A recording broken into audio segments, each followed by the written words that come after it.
Sinteyong berjanji timnas akan berjuang menampilkan permainan terbaik. Sinteyong menyebut meski tidak mudah melawan Australia, namun ia optimistis skuad Garuda akan beri permainan terbaik.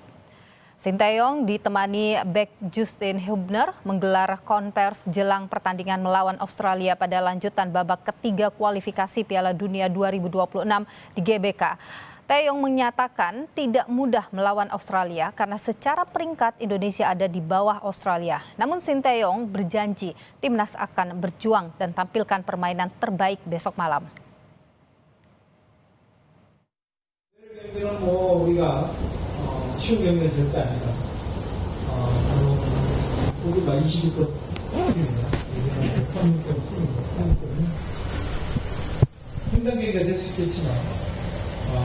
선수들은 절대 포기하지 않고 어떻게 하든 홈에서 모두가 멋진 경기를 준비되어 있다고 보시면 되겠습니다. 내일 경기 시간에 최선을 다해보겠습니다. Dan saudara, untuk mengetahui persiapan Indonesia melawan Australia di kualifikasi Piala Dunia 2026 besok, kita tanyakan ke jurnalis Kompas TV ada Niko Anggriawan di GBK Senayan, Jakarta. Niko, selamat malam. Kesiapan timnas hadapi Australia terkait juga dengan susunan pemain kedua tim ini seperti apa, Niko, sejauh ini yang Anda ketahui?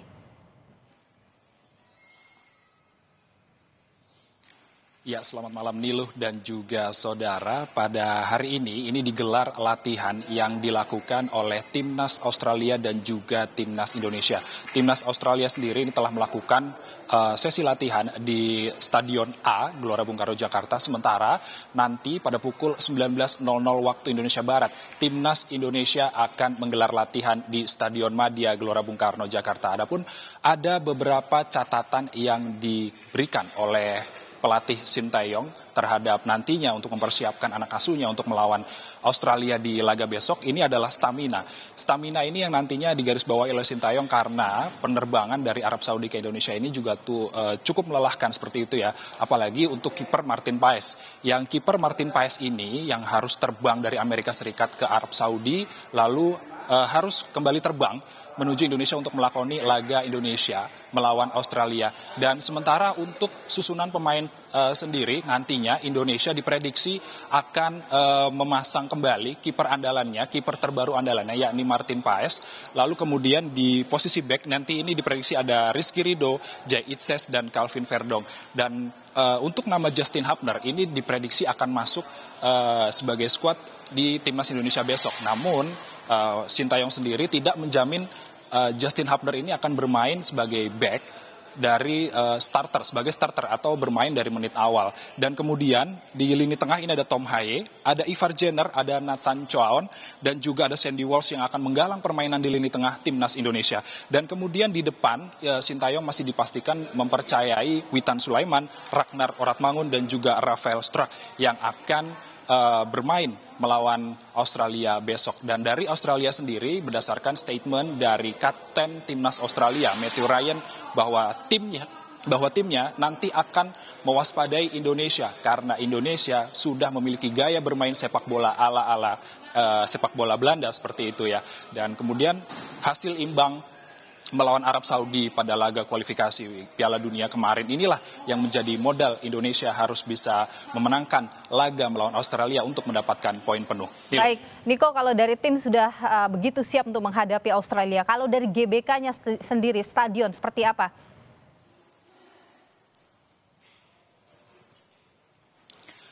Ya, Niluh dan juga saudara, berdasarkan kesiapan Stadion Gelora Bung Karno sendiri ini tadi sudah ditinjau oleh Menteri BUMN Erick Thohir dan juga yang sekaligus Ketua PSSI bahwa rumput Stadion Gelora Bung Karno ini sudah siap untuk laga Indonesia melawan Australia setelah sebelumnya menjadi sorotan karena rumput GBK ini dinilai jelek setelah adanya beberapa konser musik yang digelar di Gelora Bung Karno. Dan itu yang nantinya menjadi nilai tambah juga bahwa Indonesia bisa main di kandang dan juga hasil imbang melawan Arab Saudi dan nantinya Indonesia bisa menang melawan Australia di laga besok. Niluh.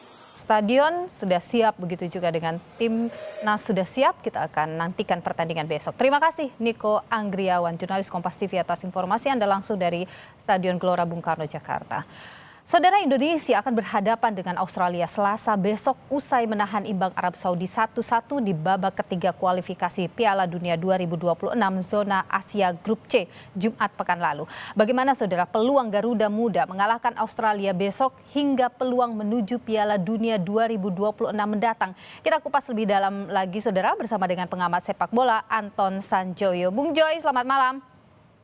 Selamat malam. Ya, Bung Joy, kalau kita bicara soal timnas versus Australia dalam sejarahnya, ini Indonesia baru satu kali ya menang melawan Australia.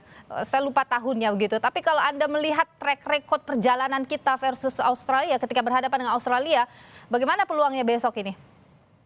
Ya, kadang-kadang dalam sepak bola, bukan kadang-kadang, malah seringkali track record itu tidak berpengaruh.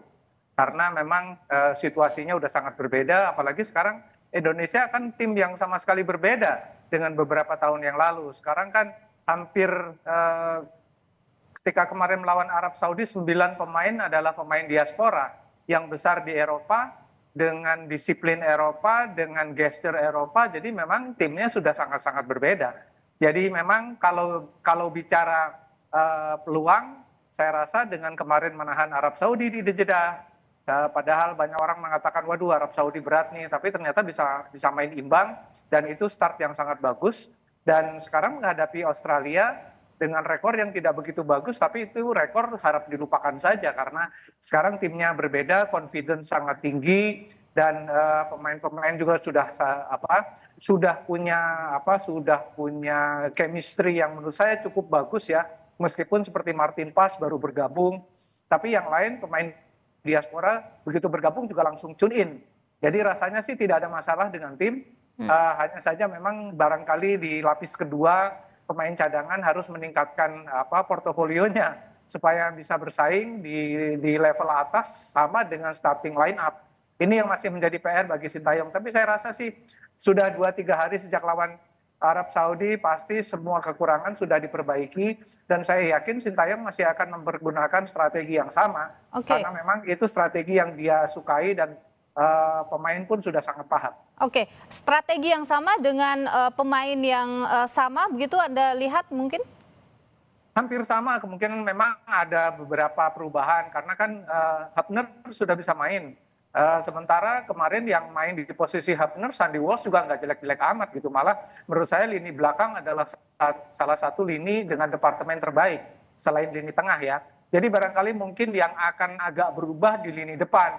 Karena saya dengar Rafael Strijk juga cedera, sementara penggantinya menurut saya juga masih harus beradaptasi dengan situasi pertandingan yang menurut saya intensitasnya sangat tinggi.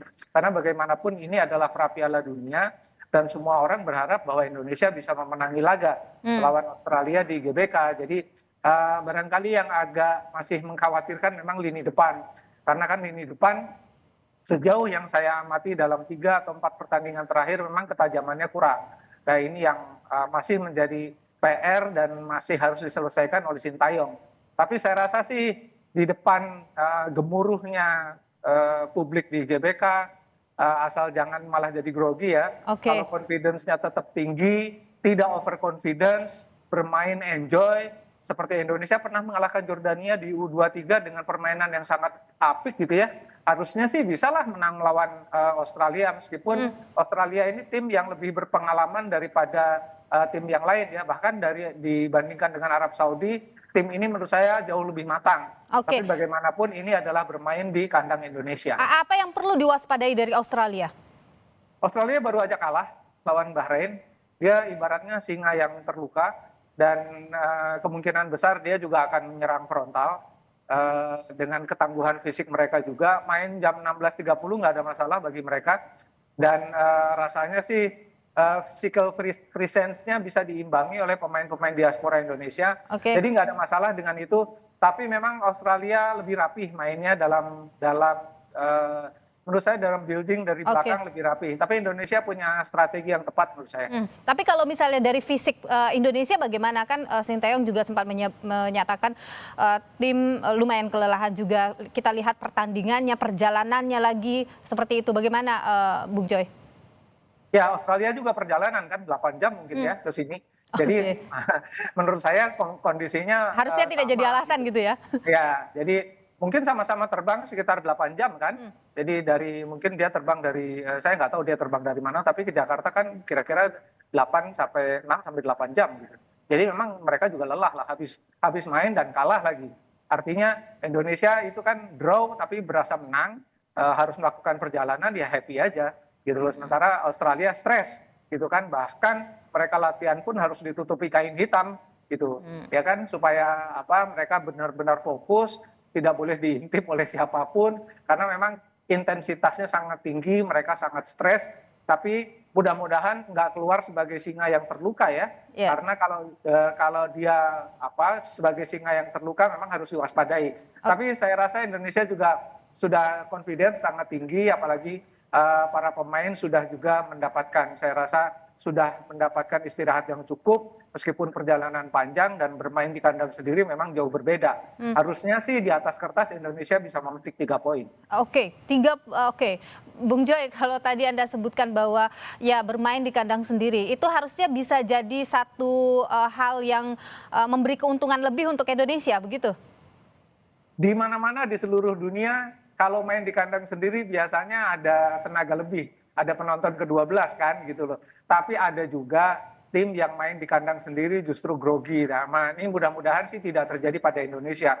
Tapi melihat susunan pemain yang sudah ada di dalam tim, pemain yang sangat berpengalaman, menurut saya itu tidak akan terjadi. Dan bermain dimanapun kan, kemarin bermain di Jeddah aja, terutama babak pertama ya, mereka kan bermain sangat lepas, enjoy.